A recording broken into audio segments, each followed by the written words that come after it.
Kaitiakitanga to me means that I'm responsible for ensuring that the plants and everything that I use and whatever I do is sustainable for my mokopuna and any others. All the values and practices talk about this coexisting with one's environment and the relationships with all of the natural living organisms. Ki ura ki tai is a philosophy that we live by, and that's, in its simplest forms, means from the mountains to the sea. In other words, what happens in the mountains will affect what's happening in the sea and everything in between. Through that interaction, that Māori were able to establish a system of knowledge and of practice that ensured their well-being and wellness.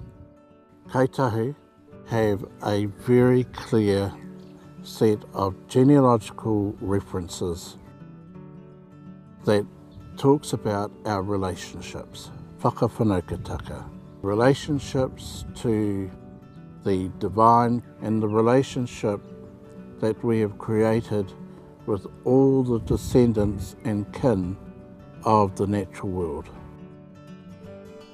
A lot of us are standing up to be tautiaki and to say, no more. You can't keep doing it.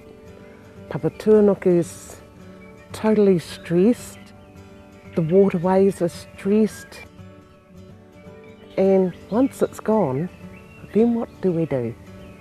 Somehow we've got to recover our resources from an environmental point of view.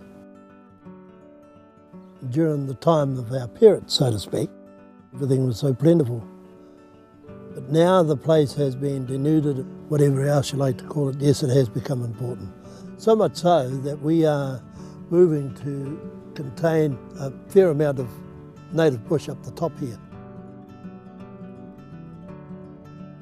Looking out for our whenua, especially our rākau and our manu and our ika, because I see them as being our relations, you know, our older cousins. I sort of look to them as being the ultimate kaitiaki, so if they're healthy, then that's what I'm interested in. On the Canterbury Plains here, ka Pāki, Whakateketeko, Waitaha, I'm out there planting trees all the time, you know, our native trees, because we've got like less than 1% of our native trees left on the plains, and so I go in the weekends anytime I can get, and I plant trees as much as I can. So that's just one way that I play my role, as well as trying to educate people about that, about the importance of having those things back in our lives, that it's their place and not just ours.